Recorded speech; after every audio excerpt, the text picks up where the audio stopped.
Hi, welcome. Phil Aston here from Now Spinning Magazine with another podcast. And in this episode, I'm absolutely delighted to have with me the Captain, the album called Mysterium, Tremedum. Have I pronounced that right, Captain? That's right. Mysterium, Tremedum. I've been playing this for a while. I've had it for quite a while. And I know for many of you watching and listening, this is a brand new artist. And, you know, I do like to do my bit for new music with my new music roundup. But this has been an absolutely superb album. It's a concept album. And for me, before we hear from the Captain himself, it reminds me of Japan, Roger Waters, Tears for Fears, bit of Genesis, bit of Gabriel in there. There's all sorts of kind of things interweaving amongst it. So let's go over to now the Captain and tell us a little bit about yourself. How did you come up with the name, the Captain? What's the background? Yeah, well, funnily, what I should probably say just briefly is I'm still on a kind of extended leave at the moment. We had a unfortunate road traffic accident back in May, so I won't be gigging until next spring. I've even got a fine walking stick, Phil. Oh, yeah. For this, it's got a fine horse's head, so I use that to get around. And healing's quite profound, but slow, but we are getting there. So just to let people know that normally, if I become something of a pale imitation or a bad tribute to myself, it's because I'm captain on very, very low energy due to such, we all go through accidents and affairs, possibly of the heart as well. So they take one's energy. So to get back to the original question was, in a similar scenario, I'd been down the kind of label route a little time and flirted with that and realized none of that was really for me, which is another story. But when I came away from all of this, and then I ended up rather seriously unwell in 2009 with glandular fever. Yeah. I remember thinking, if I ever recover well enough, I'll do this the way that I was always told I couldn't.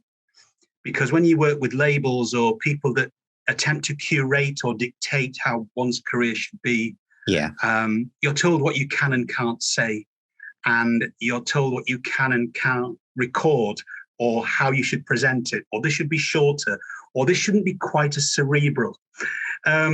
So a long story short is, when I decided that I would come back and do it the way I felt I could do it, was I've always had a multifaceted approach to music and art. I think music's become very devoid of other aspects, which I think are key to it. So why can't we use all forms of our characteristic to actually create a connection with an audience or with the listener?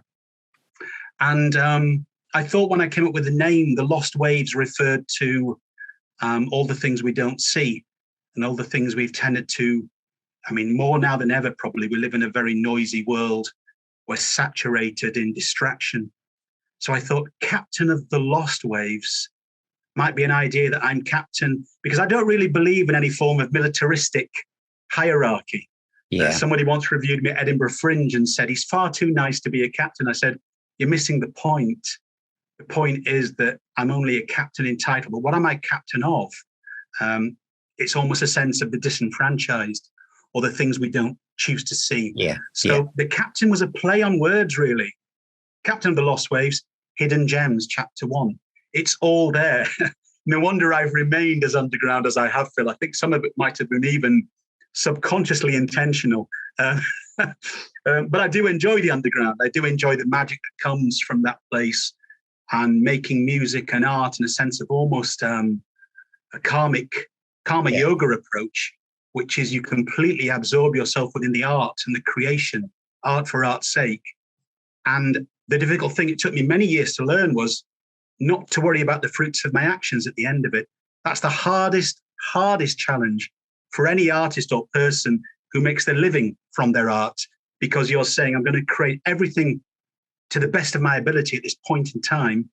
But then beyond it, it doesn't matter whether it's a success or not. That's been the major curve, in learning about that. I would imagine that for most people, whether they're involved in music, painting, writing, or whatever, wanting some kind of feedback to know that what they've created has resonated is important for us as as people and humans anyway. And I think that in today's world, for artists, especially younger artists, they can almost feel as if they're chasing numbers. It's a numbers game. How many followers, how many comments, how many interactions, how many subscribers. So it is a very kind of brave thing to just produce what's inside you without having any attachment to an outcome. So is that an ongoing thing? I know you've just said that's what you do, but is it an ongoing? No, it is. It is an ongoing scenario, and it's a conversation you have with yourself, because I feel that I was very much led from a young age. I resonated with things on a deep level, I would always say, and always struggled to find a home for where and I think a lot of human beings go, it's like the existential crisis. We all trying to figure out where we're going, what we're doing. But I felt like I couldn't quite, I had no sort of real tribal affiliations. And when you deviate from those ideas, whereas a lot of Eastern philosophy became kind of like, it was like a marker in the ground, which helped me navigate, because I'd grown up in a Western system and a Western model. So this idea of playing with karma yoga, like you say, is the opposite, because no manager or label or PR company goes, oh, we don't really mind how this works out. It's a money game. And I understand that. So I do understand. I see the realities, Phil, very much between a relative reality and the ultimate one. So the relative reality is this is a human challenge. We've made a record. Can it be as successful as possible? Nothing wrong with that. I'm saying part of my own journey was that is a regular conversation I still have with myself, where I might say, should I do that? Should I do that? And that's the hardest thing to manage. It's the decisions we make in ourselves, right or wrong, and the instinctive decisions we make. Just like things like talent shows, which I've constantly been kind of asked about, and would you come on, and being offered. And I've said to people, whilst I'm not a complete ultimate purist about all of this, I don't sit here in a cave saying I don't want anyone to. It's not that at all. It's the utilization of the model of where it's taking me. And if you get into bed with some of these big talent shows, regardless of whether you think it's the right thing to do, and there's many people in the industry that think this is the right thing to do. I won't name names, but certain larger name people who were really enamored with what I did live said, get on The Voice, get on Britain's Got Talent. And when the offer came in to do that, it was like, this is what these people 25 years ago wouldn't have said. That's a very current model. And I think everything's become a sort of universal blend. I'm not saying there's some amazing things you can see on these talent shows. I've seen some amazing magicians. I've seen some incredible performers where you go, hey, you can't deny that there are people on there that are extremely talented, but it's been plummeted. It's sort of all been narrowed down and funneled down into this one corporate model. I don't really know where the true alternative is anymore. Because even the thing that claims itself to be alternative is just a slight left field version of corporate marketing. So I don't know where that true underground scene has gone. Maybe it has gone to that scene of where people are just doing it in very small incremental connection between each other for the art. I've often said, Phil, sorry, I'll end here with this. I've often said that my favorite people to work with are people that seem to be free thinking and free spirits, except the disadvantage that comes with is when you play at a free spirited festival, sometimes it's not always as well organized as a potentially corporate one. So, I mean, you've got quite a good cult following, haven't you? You've got, your YouTube channel, your social media channels, and the fact that this album, you've mentioned the people who wanted to be known as involved in crowdfunding. Yes. So you've got a lot of people who really believe in what you do. So how did you, from the background you've just described, how did you start to get a following? From the live shows and people primarily. And I think the interesting thing on that was I've kind of done it without an agent, a manager, or any help from a label. It's been like when people would tell you, oh, you need to change this, this, and this because the public will become confused. I followed my instinct to say, I think you underestimate what the public's capable of. And what I noticed were people that become fanatical or come to many live shows, because I always say every live show, they're never the same. There's a lot of intuitive performance. And depending on how I am, I'm not very good at repeating myself. And that may appear to be a put down. But as I say, I think it's like self-love. This talking about self-love is that you can only accept who you are. So if I could only accept myself because of all the things that I should do right, then I'd be here a long time. I've kind of accepted part of my pros and cons, even as a live artist, are I'll rip up the set list. And there is something very anarchic in my own artistic expression. And I try and stick to some core of the idea and then think, right, this gives me 15 minutes to sort of weave off this way and that way. And people generally as a rule were sort of really taking to what I was bringing. And then it falls down because then if people hear a man with a stringed instrument and say, wow, that was really great sort of acoustically. Have you ever thought about the folk scene?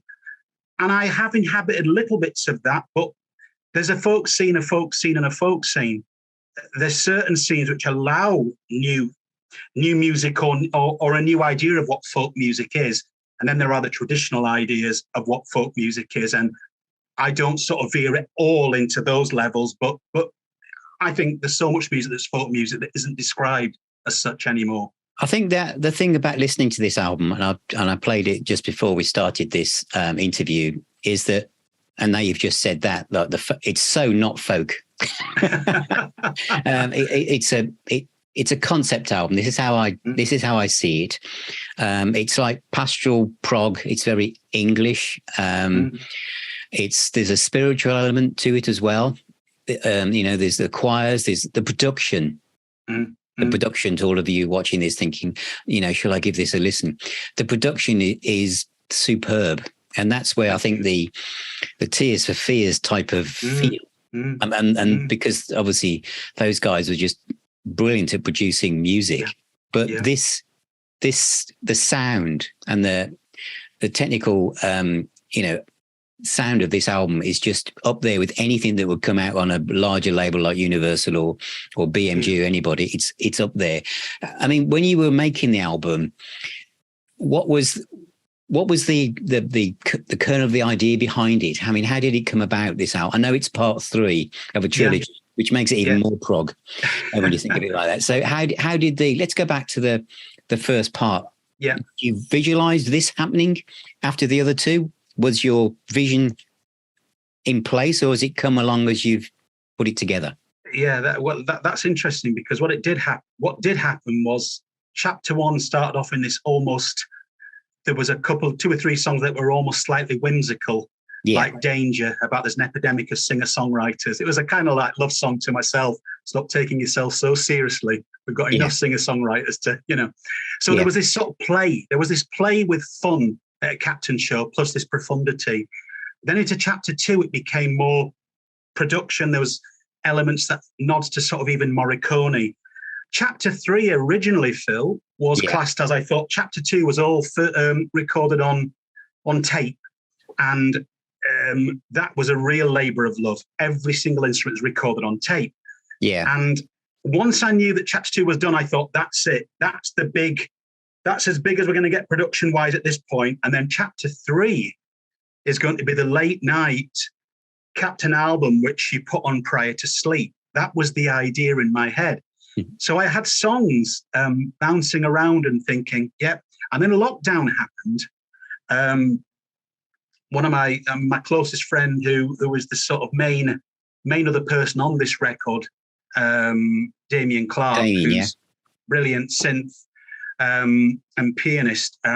He has a very strong sort of overview on this record, because it was almost like once Damien became involved, and then my other good friend, like my engineer, James Reed, and then a new drummer in Ed Todd, there was this new energy that came to it. And once we were in the middle of lockdown, there was a part of me that was almost ready for this reflective late night Cocteau Twins meets Leonard Cohen vibe. Rick Rubin approach almost, But then we started to sketch out a couple of songs, and I remember Aid coming back and saying, can I make this 6 BPM faster on Animals on an Island? Love the song, but I think it should really move. Okay, let's try something. So I've always been open to that. I've never had any kind of, it has to be my name that, I write all my own stuff purely because it's very hard to get other people seemingly involved or confident enough to say, even people I've worked with, bring me a song that you've written. Oh, Captain, you do that. But then bring me a song. Try to encourage other people to write. But with this, it was almost very much that if you've got a better idea than me, I will submit to your idea. I might have a vision about it. You might come out of with something completely new. And so when Aid did that, he went back with this kind of almost like African rhythm that was faster, a bit reminiscent of a song off chapter 2 called Drifting, which is sort of huge in drums. And then Damien talked about it. And then before we knew it, 2 or 3 songs in, we were kind of talking about this huge production. Jeff Wayne's War of the Worlds was sort of in my head. And I was like, I've always loved orchestration. Probably my greatest love is probably classical music, though I'm self-taught. It's the way classical music still to this day. If there's things that leave you underwhelmed, that I put certain classical pieces on, they actually overwhelm me through their beauty. I think they are. So I have this strong nature about compositional nature, or when I hear great musicianship or a song that just feels like it's another planet, literally. How does that happen? How does that work? That's the magic that keeps me going with it. And I think then the album became probably the biggest challenge of my life, if I'm honest, because in lockdown, and I think a lot of people were struggling, even with sort of motivation and tiredness. I was determined to keep the online shows going for people. It really depended on that, and that was very good in terms of keeping people's spirits up. But there were days I'd come in here, which is the outhouse. We just have a small terrace house here in the wild, wild west of Yorkshire, as I call it. It's very wild. Not in the ways that people might deem as well. So you've got this tiny little outhouse. And of course, you're prone to, one, if it's too cold, if it rains because it's a glass roof, or if it's too hot. So many days were dictated by, and because it's the end of a terrace, it's a right of way, you have children playing up and down the path. So if I've come out here ready to do a vocal, and the children, of course, it's the right of the children to play, so I just had to stop. So I was always ready for something and then ready to have to stop. Yeah. But what was amazing about it was it became such a labor of love, and it was so hard to make. And when I did Animals on an Island, I actually imagined that with a choir of voices. And I've often brought along the captain's choir, who are people that can't generally sing, or they describe themselves. I'm not a singer, Captain. I said, no, this is crowd chanting. You don't have to worry if you're sharp or flat, none of that, because I always encourage people to sing at my shows. I've never had this form of elitism about that's a musician, respect for the art. To me, it's more of a communal thing. This goes back to many years before we had an idea that a stage separates us. I don't even like the idea of being glorified. It's like this idea of you've got something in you that just hasn't been expressed. I'm expressing something you're struggling to express. Therefore, let's exchange it. And you give me some of your wisdom. I think that's always been this sort of this homely gathering. So when I got people to sing at gigs, that was the idea. We did that on chapter 2. Couldn't do it in lockdown. So I followed Animals on an Island and must have put 35 choral voices, trying to use different inflections in my voice to imagine them being different people. I have to say, I mean, James Reed, his sort of like attention to detail and his patience, I think it almost slightly drove him mad in the middle of lockdown, because this was a really hard record to make sonically. And you just picked up on it, Phil. I always wanted, if we're going to do it, and, Damien would always say, you're trying to create something that, you're setting the barrier so high. You want a sound that sounds like Pink Floyd, or we're doing it on minimal funds and we're having to be highly creative between us. And I think that's the main thing you get back from it, because when people do talk about the production or do talk about the engineering, something I only just found out about James about a year ago, 6 months, he said he was in a band signed to Sony called Blue Amazon. They were a dance duo. So he toured the world for a short time, but he told me, do you know why I can manage to mix your stuff? Because it can be so multi-layered. I managed to do that because in the days when I was on the dance scene, I would do remixes for certain bigger artists. And we would do it, Sean, he said, until all the sort of like, all your feeds have gone, all your lead use has gone. I used to on a major.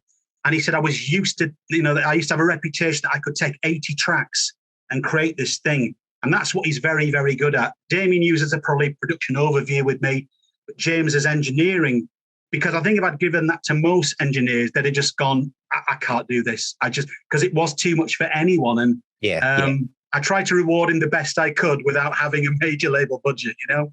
Yeah. Yeah, absolutely, absolutely amazing. Now the album also is over an hour long. So in old money, that's a double album. Yes. It's a double vinyl album. So it's obviously, it's a huge project.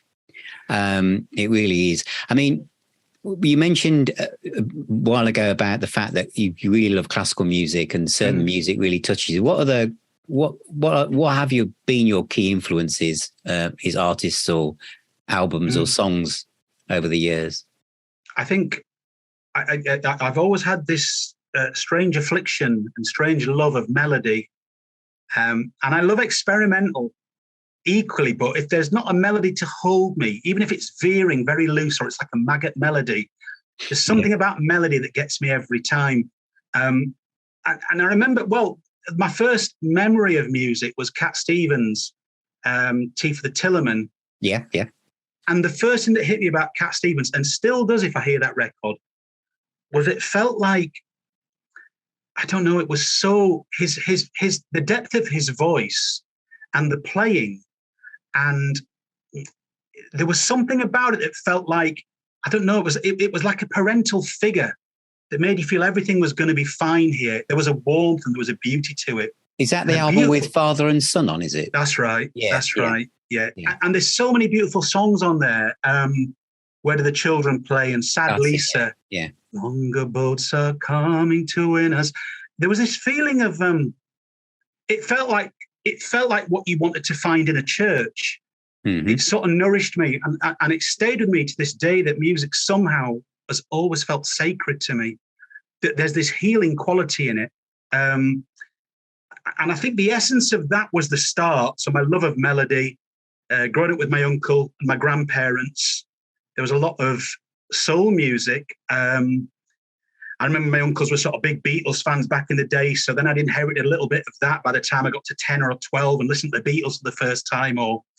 And bands like ABBA, who still astonish me to this day. I mean, I was talking about ABBA's songwriting brilliance 20 years ago, and people had kind of almost said, that's not a cool thing to say. I said, I'm a songwriter.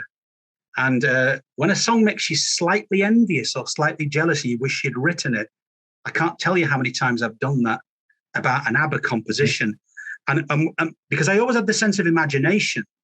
I could hear a song by ABBA. Okay, a lot of people didn't like the way ABBA looked. It was like all this, it's a bit cheesy, it's glitzy. Yes, it may well be, but when you listen to SOS or Knowing Me, Knowing You, or The Name of the Game, you listen to it musically, just as a musician, and you imagine your favorite metal band doing it, let's say. Yeah. It translates so brilliant because these are killer melodies, killer harmonies, killer songwriting. The weirdest thing is all these years later now, Phil, is how many people say ABBA were a massive influence on me. Steve Jones out the Sex Pistols, he wanted to follow, I think, or Pretty Vacant. He was trying to follow Gimme, Gimme, Gimme a Man After Midnight as a riff, and he couldn't play it. Adam Clayton did the same with New Year's Day, I gather, for U2, trying to follow an ABBA song.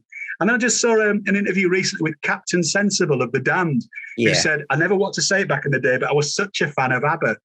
And if you are a songwriter, I think my love of classical music, which they do in a pop classical vein, when you listen to albums like The Visitors, which was ABBA in complete adult contemporary mode, and you listen to The Day Before You Came, it's just, I think in popular music, it's just phenomenal. And then getting into sort of 80s sounds, which I still think the 80s, for me growing up, because I sort of missed the 70s, and that's the 80s for me was that bands were so creative.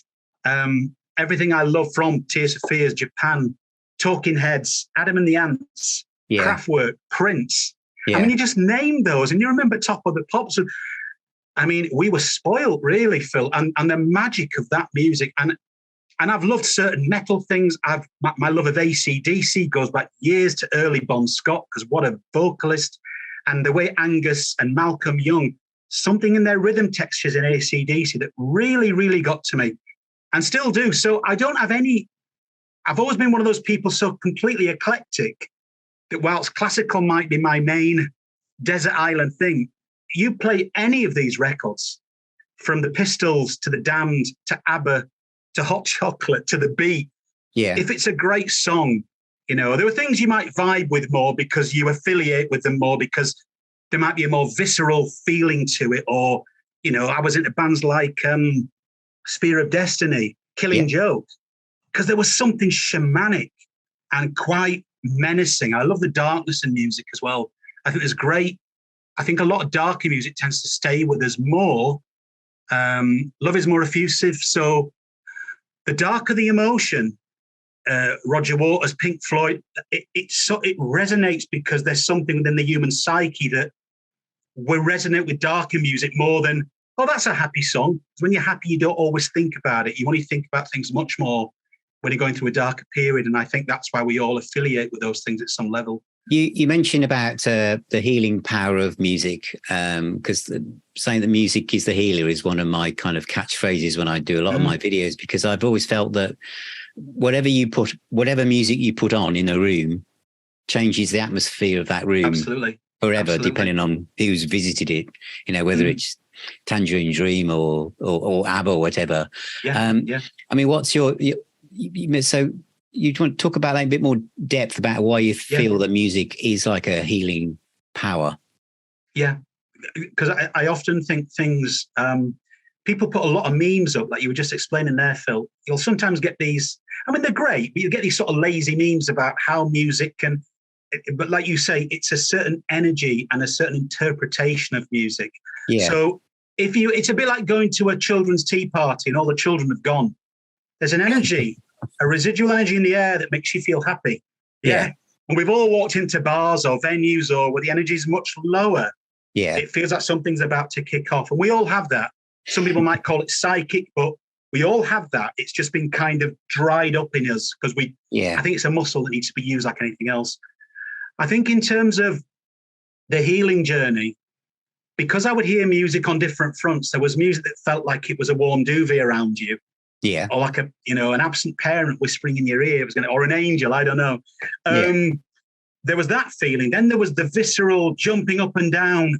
It was quite anarchic. It was a different sort of energy. So that energizes you in a quite intense fashion. Yeah. But of course, these are all ways of releasing energy and that sort of cause and effect of everything around us. What I found with music on my own journey is that the more I connected with this stripping away of certain attributes and the way that we are conditioned, because I think I've gone through a series of mini breakdowns. I don't think I've ever had an official, what someone would say, oh, I think he's having a breakdown. I think I've had mini breakdowns in the way that everything I thought I once believed, I've kind of gone, I was so wrong. And then right now we're here. I've got to start again. And it's like another mini breakdown. Then you get to this point, you go, it's like a weatherstone being pared back by a thunderstorm, and you're going, I don't know where I fit or take this anymore, but okay, I'll go with the journey. Life's trying to humble me somehow. I'm a great believer in that. You don't need a guru. You just need life to do its thing, and it humbles you as to how small you are. And I think as music became more and more, particularly on the classical front, probably for me, it just takes me to a place where it's a complete altered state of consciousness. And there are times I've come out of it, and I do meditate regularly, but it's a very similar form to meditation, that you're in this presence of such beauty that's so profound that something happens, something moves. And even though I love words, I listen to very little music with words, probably for the last 10 years. Yeah. It was almost like I create so much with words and music that when I'm going to nourish myself, I listen to this thing that feels like it's some kind of, I don't know, divine messenger, for want of a better word. And it feels very, as if it does change you inside out. And what I noticed, I did work in prisons and secure units, mental health wards, and also I worked for music in hospitals, which was a charity set up to play music for people in either terminally ill conditions, mental health wards, children's wards, sickness. Yeah. They were some of the most prized memories still I have of the connection of music, that when you're working on that level, there's something so pure as the exchange. And when you see someone who seems in the worst place possible, but then there's an interaction with you and the music and some conversation or laughter even, or a Yeah. profound moment where people will cry together. It's kind of an art form that often that we take for granted. And I think the way we've cheapened music over the years, I think music's the only art form that now people basically want for free. You know, you go watch a movie or you go to the theatre, or I know photography is getting into that realm as well, with the fact that everyone can, you know, photograph on their phones. But music always felt much more of a sacred thing to me. So even listen to old Sanskrit music from India, and then the Gregorian monastic music. There's something in it. You know, a lot of the thirds and fifths in musical sense, Gregorian chants. Wow, I don't know what it is that happens to the body, but if you allow it to come in, you don't have to have any dogma around it or believe in a particular God. It's resonating with that. I think that is music of the spheres. And I think when people get it right, whether that's the Beatles, Pink Floyd, the Sex Pistols, ABBA, whoever, when they get it right, it aligns with something within you. Can't quite explain it. You couldn't explain it to someone who's never heard music to go, I want to break down this song for you. I think that's when music can really have its true power of innovation. And I mean, I did go through a sound healing course for some time. And what was odd was the lady who was doing the sound healing, because I realized my own music tastes were changing so much. Oh, yeah. And with sound healing, she'd studied it for 5 years. And she used to be a massive fan of Elvis Costello. And she said, funnily, I still got the old records, but I can't listen to them anymore. What, just Elvis? No, most modern music. Because my whole change of style of what I resonate with, what used to nourish me now longer does, which is quite fascinating. And that's quite a frightening place as well for any of us to go to, because all the things that we think hold us together, we suddenly go, I don't think I'm into that like I used to be. That's natural growth. And some things do stay with us, don't they? Some records we might have heard 40 years ago and others don't, Phil, you know? Yeah, that's right. It was like the soundtrack to your life, isn't it? So when you do want to nourish yourself with, you know, what do you listen to? Just probably what I've described there. But I suppose if I'm being specific, I'm going to go back to, you know, the sort of obvious like Vivaldi and Bach, Debussy. I mean, there's lots of things. I had this 3 CD pack of Beethoven recently bought for me. And that's quite grueling as well as so rewarding, because there's so much complexity in it. Yeah. I think because when I'm asking for that nourishment, it's a bit like I suppose it's a bit like a chef who cooks all day and he's using onions and mushrooms and cheese and whatever. And then he's going, oh, they're using a foodstuff I'm not really aware of. It's that feeling of, I don't know, you're going to a restaurant in space. So it's a choice out of those things. And then there's a lot of ambient music. So I'll go back to a lot of Indian music as well as, like I say, Gregorian chant. So I tend to go back many years. And on a front off that, where that kind of does a sideways glance, then I love things like Tangerine Dream, Vangelis, Kraftwerk for different reasons. Kraftwerk's like a mixture of such a starkly beautiful electronic clarity with these simple voices doing this very, very German, very Teutonic kind of, and there's something very pure about Kraftwerk. You listen to a Kraftwerk record, it feels like it's very muscular, but then you realize the complexity behind it. Kraftwerk are a funny one, because I can have a similar effect listening to Kraftwerk as a kind of piece of classical music. But as I say, I often think of, if there's a nature of evolution, even in people's consciousness, Phil, I look at the current age and I go, why did music feel so much more evolved back then? Because when you listen to the 70s and you listen to that music and where it was coming from in the late 60s, you can go back and you go, you know, this aligns with what I'm thinking people are talking about now. And yet much of the music we're hearing now, maybe it's made to perfect everything, not everything, commercially, a lot of things are auto-tuned. Music has always been a reflection of its ages. And there was a certain innocence and a magic and an exploration in those records going back. Whereas now it feels almost quite, especially in the commercial world, it's planned, it's executed, and it's brilliantly recorded. I mean, you can hear some of these recordings now and you You're not going to record anything better than that. But in a way, I think its perfection renders it less valuable than the records that were imperfect. Because I think by the very nature of what people are, just sort of answering my own question here, what is it that we align with in an old Pink Floyd record, or Beatles, or The Who, or the Stones, or whoever? What is it? There's a certain white noise, and the tape might have been might have fluttered at times, and there was a bass note that was slightly out.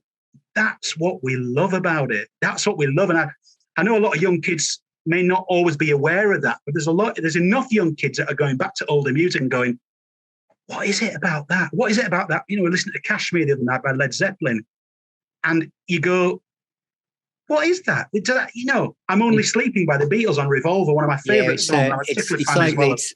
It's individuality, isn't it? Because each voice from the 70s, we could just name loads of lead vocalists now, and they'd all sound different. Not all of them will be necessarily fantastic singers, whether it was Brian Ferry, Ian Hunter, Ozzy Osbourne, Alice Cooper, you know, but they all made a sound that you thought, I know who that is. I know who that is.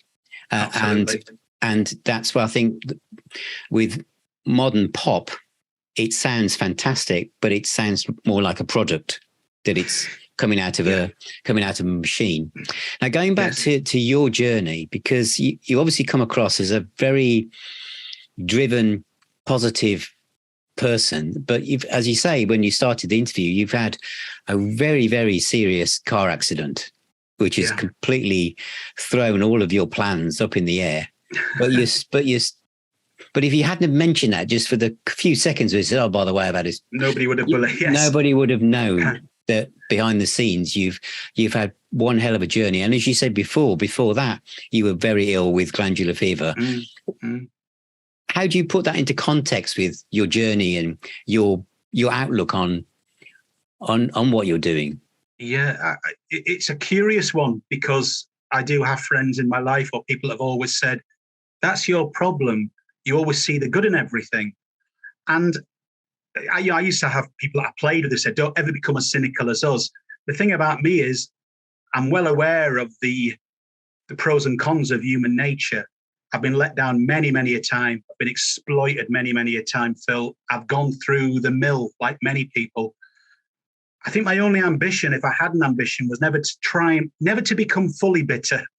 We can all have moments of bitterness. We can all have moments of, unless it's a real profound form of depression, we all have moments of depressive energy or thoughts when navigating. As a songwriter, I'm also very affiliated to the dark romanticism and melancholia of life, because I feel, without getting into things of saying, have we existed before? What did I bring into this existence? It was always a very sensitive child with this ability I could cry at looking at old people on the train alone when I was only 4 or 5. And my grandma would always say, why does it always get to you so much? I remember her playing a movie about the life of Joan of Arc, and I cried for days. And she used to say, I know Joan of Arc died, but it was a long time ago. It was just a TV program. She couldn't console me. And there was something within me that felt as if like I was here in this form. But let's imagine, for the sort of argument's sake, if reincarnation is true, what energy we bring into this life, or where we may feel slightly more alienated or feel slightly more familiar, can be places or whatever. There was a feeling of an awareness of something in me that had to navigate so many challenges. I'm being a mixed, technically, I suppose, mixed blood child, and growing up in Yorkshire after my father died when I was 1, and my mum had a really bad time. She's major breakdown. I was looking after my sister. I was only 3. Yeah. And one of my earliest memories is, my sister crying on my shoulder every night. And she'd always say, you'll never leave me, will you? You'll never, because she was in such a broken state. And because my mum was in such a broken state, she didn't know how to parent us. And so eventually we came to my grandparents in Halifax, West Yorkshire. Yeah. I mean, from a very young age, I was called every racist term under the sun. People who meet me now go, what, they called you? Oh, I was called, every unrepeatable name you could believe. You. Oh, I see is a little bit, maybe a touch of foreign. That's the polite way now. Things I was called. And when you figure that out growing up, you have all these notions about, what am I? Some of my friends call me black. Some of my friends call me white. Some of my friends say I'm are you part Asian? Or when they say it politely, or are you part Pakistani, Bangladeshi, Indian? There was Indian genes, but the point is, most people weren't that polite. And at that time, I think Diego Maradona, they said it, he was classed as coloured at the time. He wasn't a brown man. He was black. And so I was called black, where I'd kind of go, oh, I'm a little bit brown, am I? And you grow up with this confusion. So that's part of the childlike confusion of growing up in a very indigenous, it was very indigenous at the time was Halifax. I used to know art teachers that come up from Birmingham, and Halifax had quite a strong reputation at the time. It's quite a racist, hard place to live and work. And of course, growing up older and then coming through all the different challenges I went through in life, and the challenges of my, losing our first child, and the challenges that my own son has had for 4 years with a condition called neutropenia, which means he can't produce enough white blood cells. And he's been through the most challenging of times. And I've had other people say, how do you carry on writing? How do you carry on? Because I almost feel, and this could be deluded, I'm not, I never say I'm right. I'm only trying to follow my own instinct. And I say to people, your right to think about my journey is your right from the outside looking in. Even I can't figure out my journey. None of us really know who we are. We're trying to get a grasp on who we are. We can't decide what's right for somebody else because we actually don't know what's right for ourselves. In many ways, we have our own distinct blind spots. But as we're navigating life and trying to let go of the complexities, we realize that life's either teaching me the most immense lesson here. And I have a friend who says, God, I don't know what you were in a previous life, but maybe it's your karmic debt. Maybe it is. And I'm not saying whether that's true or not. But what I am saying is, I've kind of tried to accept the journey, Phil. And I've said, even to my son when he was going through it, I said, I don't want you to see yourself as special or that you were chosen, but life is wanting you to realize something through your journey from such a young age. And he has such a profound head on his shoulders. But he says to me, not just with the conversations we've had growing up, and I laughed with him once. He said, I wish, Dad, we didn't have some of these really heavy conversations when he was a bit younger. He said, because sometimes I want to retain the illusion of society. But only recently he said, Dad, I'm really glad we've had those conversations because actually you've saved me about 20 years, which I thought was the loveliest thing anyone could ever say to you. But what I love in Harry's courage and what he's doing is I can't help but be open. That's one of my challenges as well, is I have this transparency in my nature, live or otherwise. And to do that in a Western culture, which wants us to be much more stiff-lipped, quiet, we don't really show our feelings. That's part of what makes Britain so resilient. And I think there's a character in that. I'm not saying that's good or bad. I'm just saying that when some of us veer more to being this kind of transparent with our shortcomings or anything, we are very much taught not to ever show people our shortcomings. Don't ever show somebody you're vulnerable. I'm of the opposite thinking that something fuels me, Phil, to say, no, here it is, and here's the music. And even I've been through such incredibly difficult times, I say, what does the music want to say through me? Maybe that's the gift. Maybe that's the gift I have. And it might only be a tiny gift, but I can give that out. So I see it very an almost mystical, profound journey. And maybe because my alignment, my confirmation bias from a young child felt that sense of the sacred in everything I felt. So Cat Stevens, listening to it, felt like a voice of some mystical man who was there to look after me. Some people would have just heard a great record. We are all but so different, really. And it's been a difficult one for me to navigate that thing. But I wonder if it's what's kind of shaped me into this thing, this thing. I think life experience does that to us all, doesn't it? Yeah. Well, that's really interesting. And is it? Do you think that because of your background, that's how you became interested in more kind of like Eastern philosophies? Well, yeah. I mean, possibly. My grandma grew up in Burma, and she was. Her mother was Portuguese, because a lot of Portuguese roots as well. And my granddad was French-Irish, where he was born in Ireland, but he was taken. His dad worked for the East Indian Company. Sorry, he grew up in an Indian orphanage, and he met my gran at it was like something like the All Mission Girls' School in India. There was this part where they both met. She came from Burma, he came, and then they came, of course, with the British military. They were in Egypt, Africa, and India. and then came to England, he had a choice between Salisbury and Halifax. And for many years, he always thought, I wonder what Salisbury would have been like. I suppose we all do that when we make a choice. But my gran was Seventh-day Adventist. She was much more, she was straight ahead. She had bad experience of, because I've been very much in a lot of Buddhist teachings as well. She wasn't always keen on some of the things she'd seen forms of Buddhism in Burma, which were really quite, it was the junta. And she said the things she saw that happened to a lot of Burmese people. So she was very much on that sort of Seventh-day Adventist side, then got into the sort of evangelical churches in Britain, like Elim evangelical. And whilst I was always brought up in that environment, I always felt it went way beyond that for me. So it wasn't something I inherited, but it was something that I would have these conversations with my gran in the early hours about, do you not think Jesus Christ might have been a yogi? And if you look at what Jesus Christ, or the symbology, or whether the man was real, what he's talking about, and my gran would sometimes sort of try and shoot me down. Other times, I don't know, Sean. I don't know. You've made my head hurt. But I think there's a little bit of truth in all these things. I don't think there's one complete ideal. I think it's all of it. It's like a prism. And when you see all of it, Eastern philosophy particularly, this is what I mean, Phil. You don't know why something resonates with you so strongly that you think,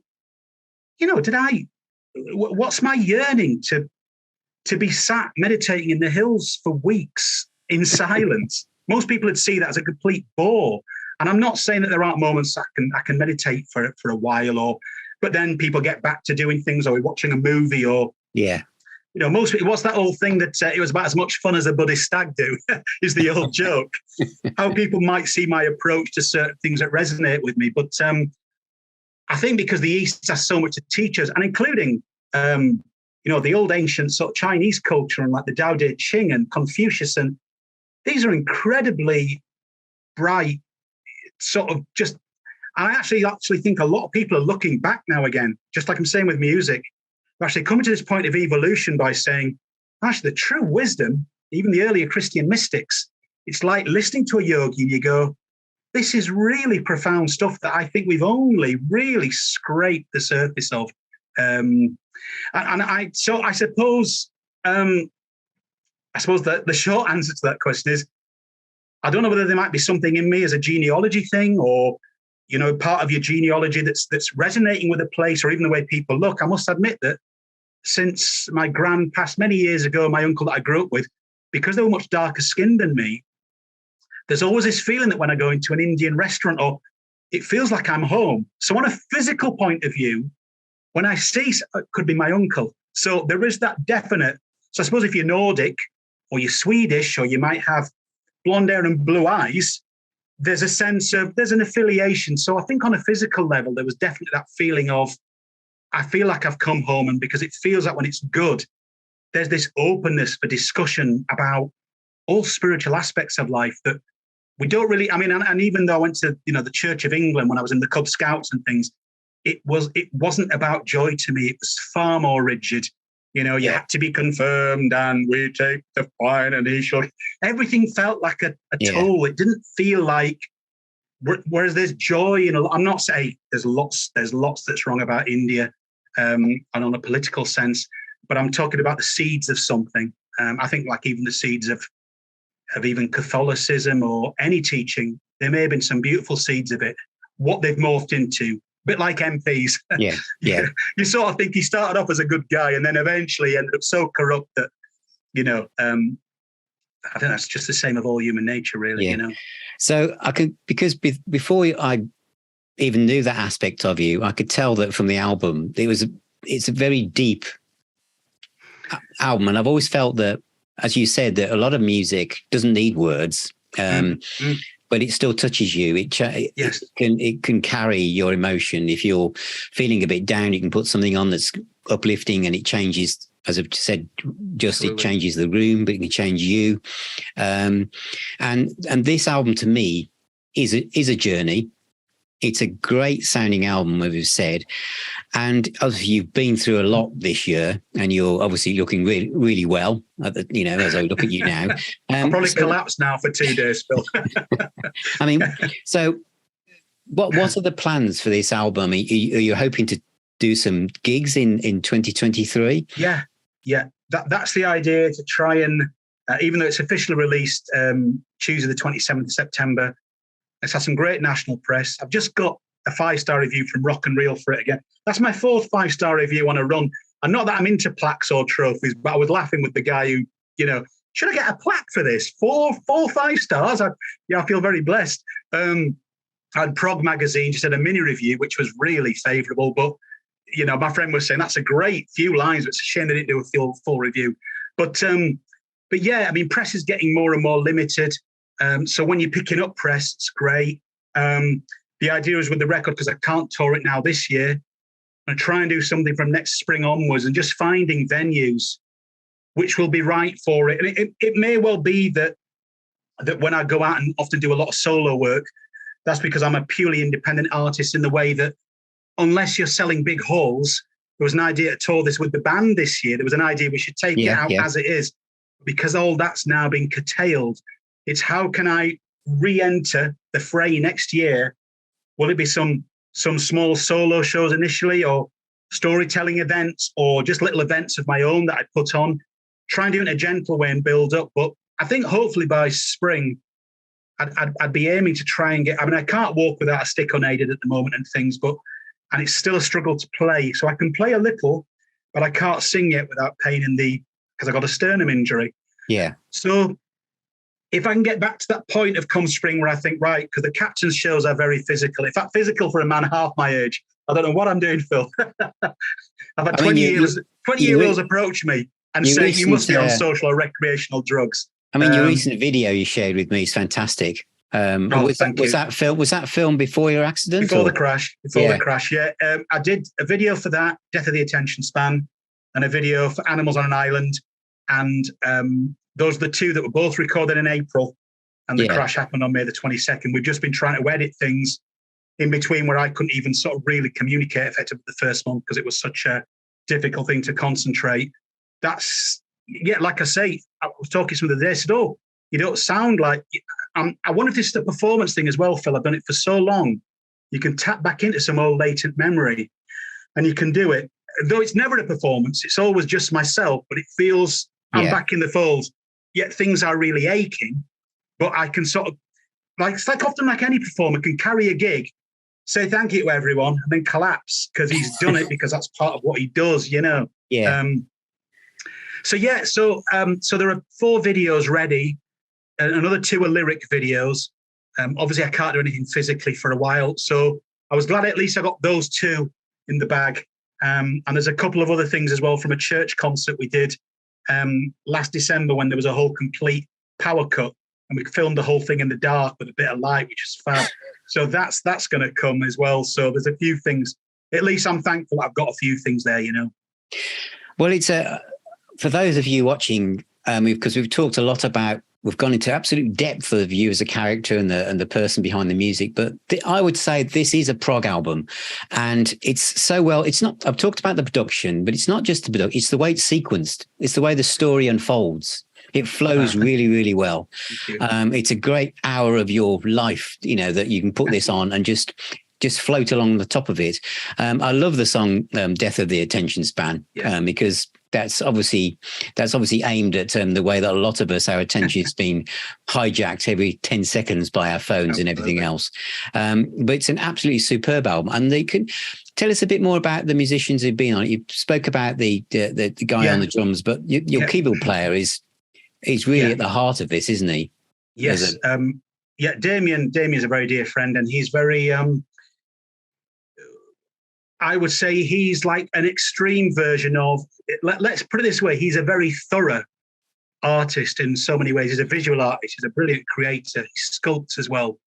And he's very, if he gets involved with something, he doesn't just get, oh, throw me that over, I'll get involved, I'll put something down. He knows the sound he's looking for. And I will even joke about, I said, are you sure you're being thorough enough with this, Damien? He's brilliant. He's brilliant in if he takes anything on, he's going to do it to the best of his ability.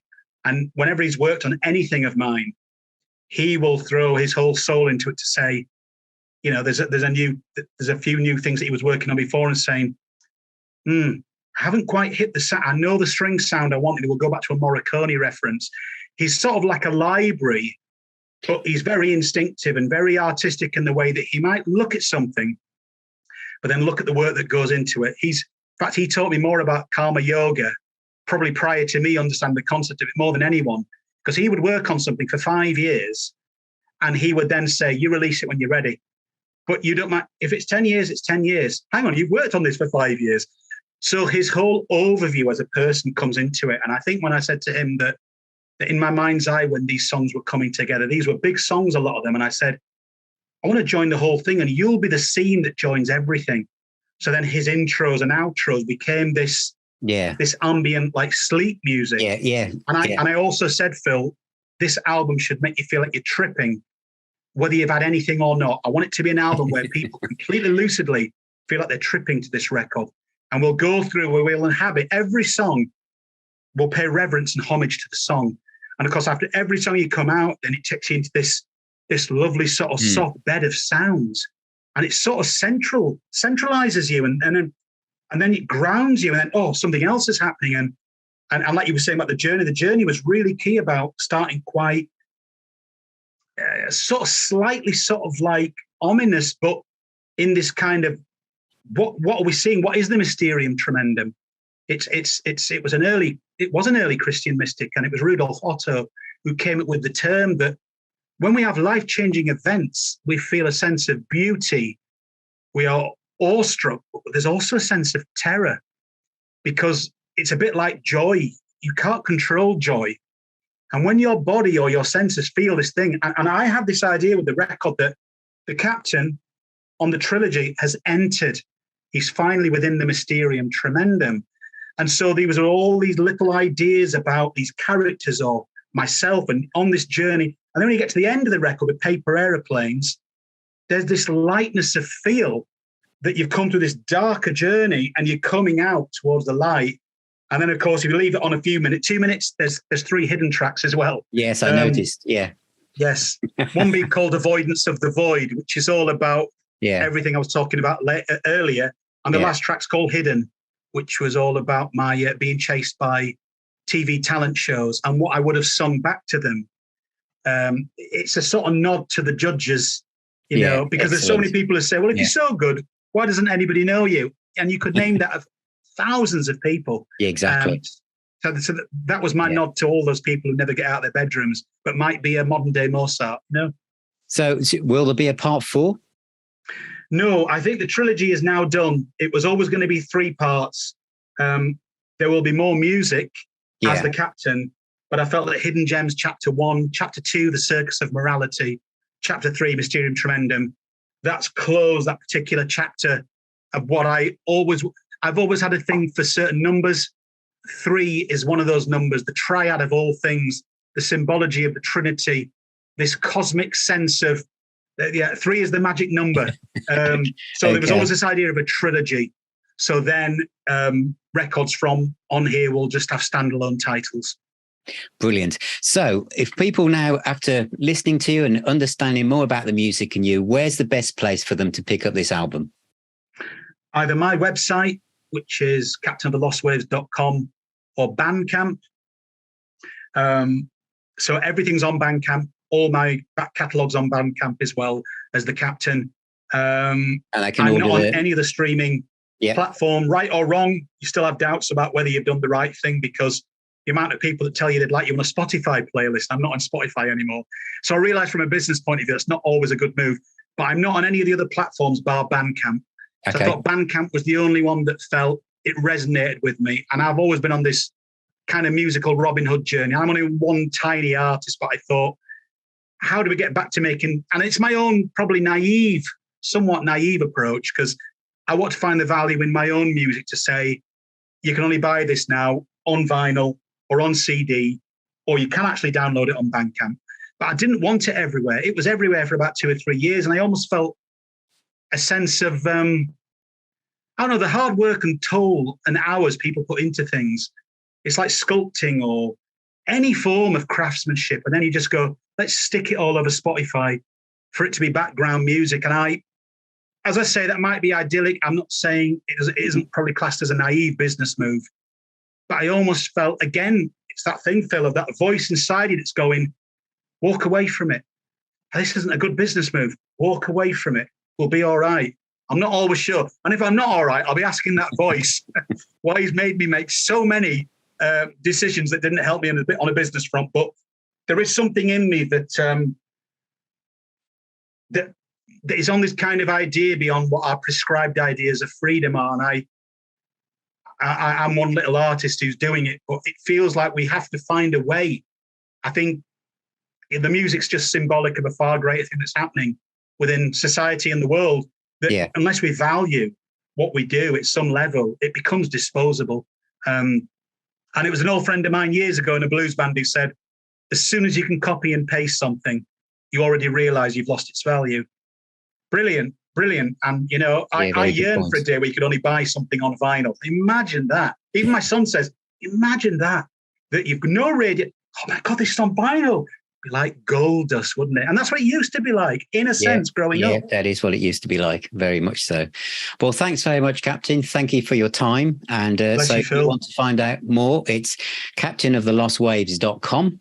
And the album is Mysterium, Tremedum. It's absolutely superb. So thank you to all my listeners and all my viewers. And I shall see you on my next episode. Thank you.